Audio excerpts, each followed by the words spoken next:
Trends in Educational Technology by Dulce Martinez. Statement of the problem. Many schools adopted a flipped classroom modality due to the pandemic to facilitate instruction. Many teachers struggled with the technology, especially learning new ways to adapt to teaching classes online.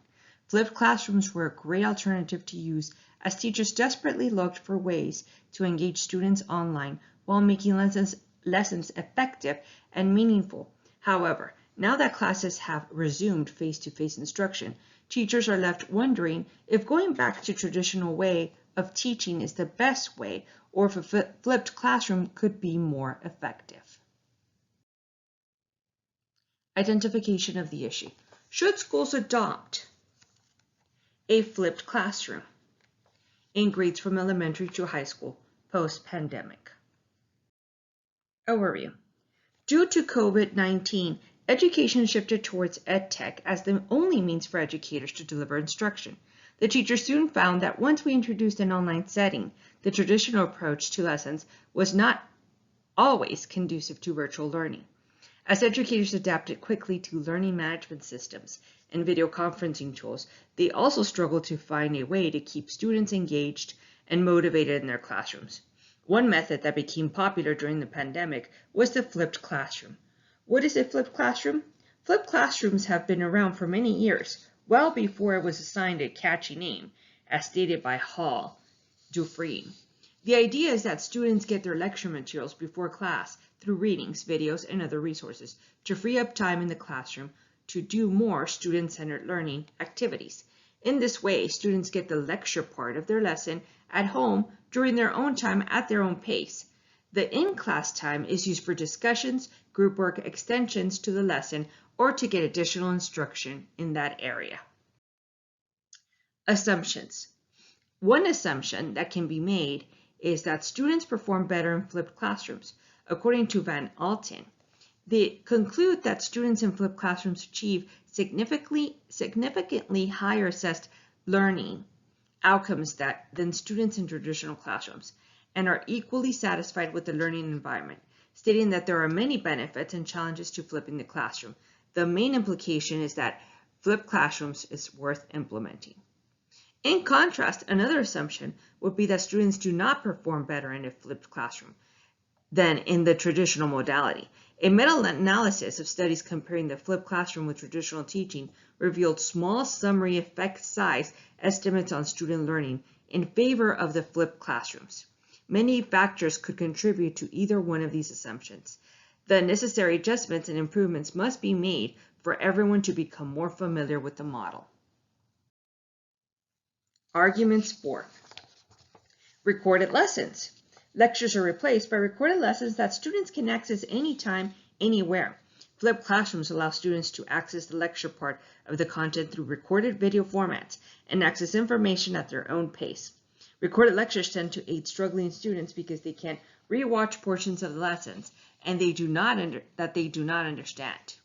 This is an important feature in the flipped classrooms and frees up the classroom time for student-centered teaching methods. Flip-orientated instruction. Flip-orientated instruction is something Hirsch describes as the combination of a flipped learning model with differentiated instruction to mobilize students into right-sized learning activities. In flip-orientated instruction, the teacher's role becomes more important but less visible, according to Hirsch. When the basics have been delivered before class, teachers can devote their time to small group instruction, engaging students in student-centered lessons, and differentiating lessons for all students to meet individual needs. Increase student engagement. In the traditional classroom, educators usually focus on the lower order skills of Bloom's taxonomy of cognitive development, like remembering, understanding, and applying knowledge. This is generally done with a teacher delivering a lecture and minimal application of knowledge, with some guided practice. What comes next is the higher order thinking skills, like analyzing, evaluating, and creating, are assigned as homework and projects according to Bergerson. These skills are far more complicated and might benefit from peer collaboration or an instructor's guidance, yet are typically left for students to deal with on their own time. In a flipped classroom, students cannot get away with being passive learners. Students are involved in the higher order thinking skills through hands-on projects, group work, problem solving, discussions, debates, or anything else that is student-centered, thus creating more student engagement. A common thread running through all of these learning experiences is that students are engaged not just cognitively, but also physically and often interpersonally. Arguments against the potential to be an ineffective method. Exchanging boring face-to-face lectures for boring recorded lectures does not advance learning. It is merely a time-shifting tool grounded in the same ineffective teaching method. Technology difficulties. Students and teachers need to rely on technology and reliable internet connections and devices to make this work. Student control of learning.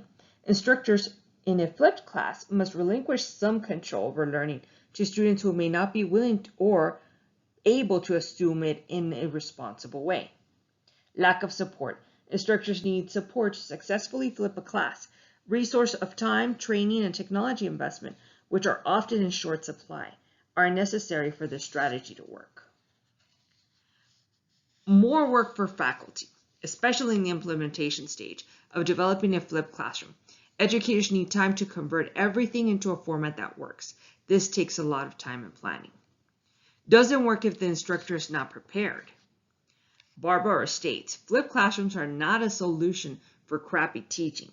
It will not work if the instructor is not invested and is not spending time and effort into preparing the lessons. Not all students can do a flipped classroom. Young students and those who are not disciplined or can't do their work from home are at a disadvantage. However, from a cognitive perspective, a lack of direct instructional guidance during application might result in cognitive overload and hinder students from storing knowledge in their long-term memory. Analysis of validity of arguments. According to the arguments for a flipped classroom, there are many benefits for educators to continue using a flipped classroom post-pandemic. Using a large, carefully selected sample of studies, our research demonstrates that flipped learning is superior to lecture-based learning for fostering a range of academic intra- and interpersonal and satisfaction-related outcomes. However, careful attention should be paid to how the lessons are created and implemented. According to arguments against the flipped classroom, state that flipped classrooms can create gaps in student learning when the teacher is not initially there to guide them. Not only is unguided instruction normally less effective, there is also evidence that it might have negative results when students acquire misconceptions or incomplete or disorganized knowledge. Other arguments against flipped classroom mention that they can be effective if the instructor could spend time to create lessons and will engage students in and out of the classroom.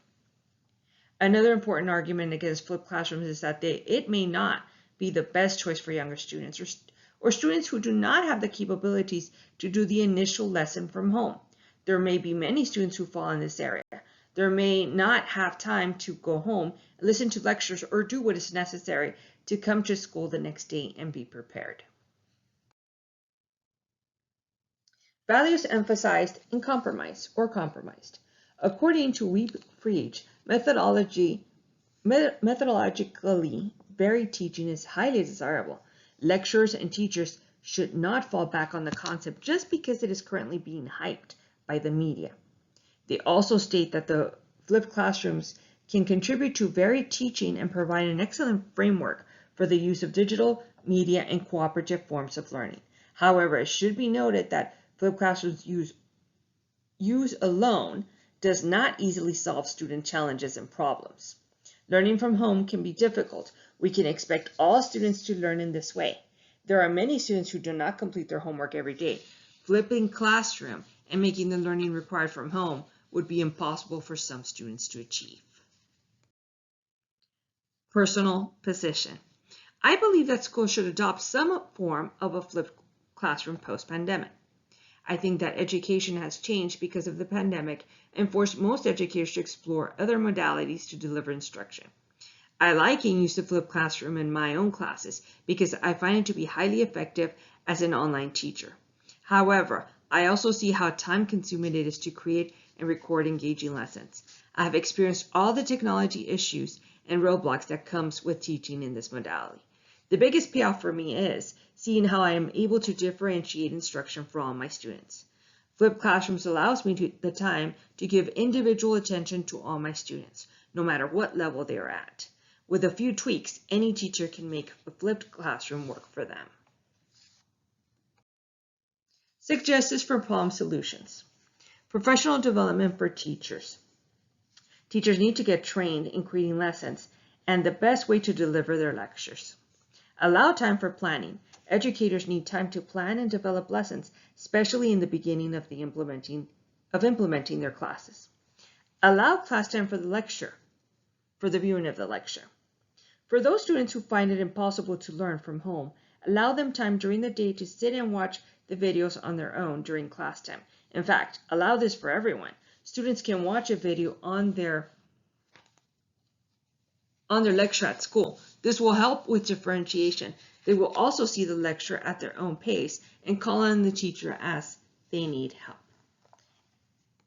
And this concludes my presentation. Thank you for watching.